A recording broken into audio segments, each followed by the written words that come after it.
কাইলৈ ৰাজ্যত দ্বিতীয় পৰ্যায়ৰ পঞ্চায়ত নিৰ্বাচনৰ ভোটগ্ৰহণ অনুষ্ঠিত হ'ব।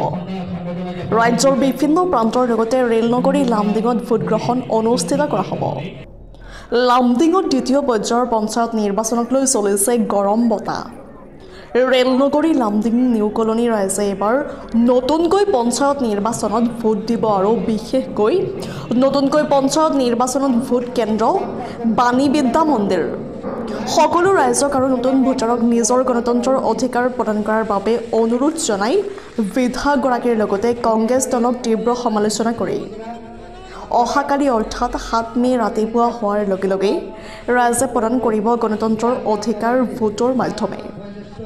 তেনে সময়তে লামডিং সমষ্টিৰ বিধায়কৰ কিছুমানৰ কথা। লামডিং বিধায়কে কি কয় সমগ্ৰ দ্বিতীয় পৰ্যায়ৰ নিৰ্বাচনক লৈ চাওঁ আহক আমাৰ এই বিশেষ প্ৰতিবেদন। News desk report JNKD news. Panchayat নিৰ্বাচন আৰু এটি নিৰ্বাচন মই ভাবা মতে যিমানখিনি মই পৰিক্ৰমা কৰিছোঁ পঞ্চায়ত জিকা মানে এই জয় ৰাইজৰ জয় হ'ব এইটো নিশ্চিত। গোটেই অসম তথা লামডিঙত মই লামডিং সমষ্টিত যিমানখিনি পৰিক্ৰমা কৰিছোঁ আমাৰ চাৰিখন আমাৰ জিলা পৰিষদ আছে। ই আমাৰ অলৰেডি আমাৰ কাকি জিলা পৰিষদ কংগ্ৰেছ প্ৰাৰ্থীটো দিব পৰা নাই, বিনা প্ৰতিনিধি আমি জয়যুক্ত হৈছোঁ। ইয়াৰ উপৰিও আমি লামডিং সমষ্টিত 3টা AP সদস্য আমি জয়যুক্ত হৈছোঁ।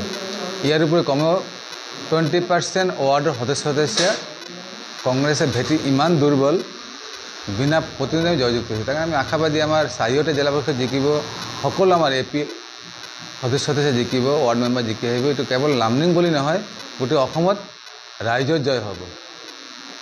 ভাল খবৰ এটা মই ভাবোঁ আমাৰ লাষ্ট 9 ইয়াৰ যে আমাৰ যাত্ৰা পলিটিকেল যাত্ৰা ইয়াত আমাৰ ডাঙৰ এটা সফলতা পাইছোঁ যে এছাম আমাৰ নিয়াৰ এবাউট এভাভ 3500 ভোটাৰ যিসকলে সদায় কেতিয়াবা এছেম্বলি কেতিয়াবা পাৰ্লিয়ামেণ্ট তেওঁলোকে ভোট প্ৰদান কৰি আহিছিল, কিন্তু তেওঁলোকে না পঞ্চায়ত না পৌৰসভা তেওঁলোকক ভোট প্ৰদান কৰাৰ অধিকাৰ নাছিল। এইটো আমি বিশেষকৈ আমি অনুভৱ কৰিছোঁ। যেতিয়া COVID-19 হৈছিল তেতিয়া আমি অনুভৱ কৰিছিলোঁ। তো মা কামাখ্যাৰ আশীৰ্বাদত আমি এতিয়া আফটাৰ ডিলিমিটেশ্যন হ'ল কমেও 3500ৰ অধিক আমাৰ জ্যেষ্ঠ যুৱক যুৱতী পুৰুষ মহিলাক আমি এইবাৰ পঞ্চায়ত নিৰ্বাচন তেওঁলোকক মৌলিক অধিকাৰ সাব্যস্ত কৰাৰ অধিকাৰখিনি পাইছোঁ। তাৰ কাৰণে মই ভাবোঁ এইটো আমাৰ কাৰণে ডাঙৰ এটা এচিভমেণ্ট। প্ৰচাৰ নাই মাত্ৰ তেওঁলোকে সাংগঠনিক ইমান দুৰ্বল, কংগ্ৰেছ হওক ADF হওক, যে ৰাইজে অৱগত হৈছে যে এই দুটা দলকে এটা সময়ত আঞ্চলিক দল বা ৰাষ্ট্ৰীয় দলক ৰাইজে আশীৰ্বাদ দিবলৈ তেওঁলোকক মানে ৰাজনৈতিক অধিকাৰ দিয়া হৈছিল, কিন্তু ৰাইজক তেওঁলোকে ইমান ঠগিছে।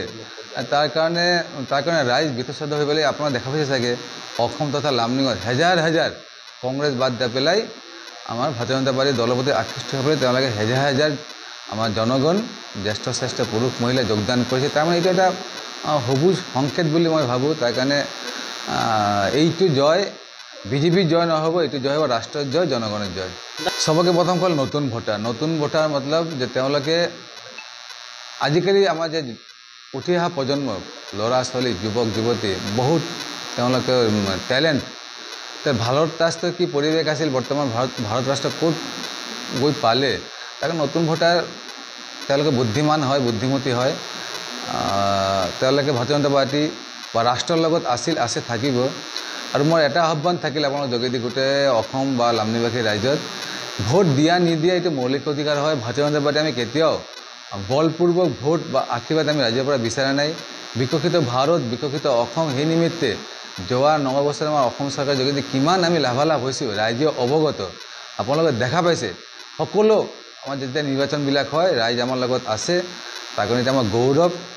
আৰু মোৰ আহ্বান থাকিল সকলো ৰাইজৰ প্ৰতি যে ভোট দিয়া নিদিয়া এইটো আমাৰ যিহেতু মৌলিক অধিকাৰ, কিন্তু ভোটটো আপোনালোকে প্ৰদান কৰিব লাগে। 100% ভোট আমি সাব্যস্ত কৰিব লাগে। আৰু 100% ভোট কাষ্ট যিমানেই হ'ব, য'ত মেক্সিমাম পাৰ্চেণ্ট ভোট কাষ্ট হ'ব তাত দেখা পাব আপোনালোকে ভাৰতীয় জনতা পাৰ্টি জিকিবই আৰু বিপুল ভোটেৰে জিকিব। দাদা এইভাৱে যিবিলাক আছে আমাৰ এভাৱ 80 জ্যেষ্ঠ তেওঁলোকৰ ঘৰত গৈ পেলাই ভোটটো লয়। আৰু এতিয়া যিসকল আমাৰ দিব্যাংগসকল আমাৰ সন্মানীয় দিব্যাংগসকল আছে বা তথাপি কিছু এছাম বাদ কৰি যায় আমাৰ জ্যেষ্ঠ আমাৰ গভৰ্ণমেণ্টৰ কিবা প্ৰক্ৰিয়া আছে বা আমিও সাংগঠনিকভাৱে এটা আপ্ৰাণ প্ৰয়াস থাকে যেন তেওঁলোকে মৌলিক অধিকাৰটো সাব্যস্ত কৰিব পাৰে ৰাষ্ট্ৰৰ হকে মানৱ জাতিৰ হকে।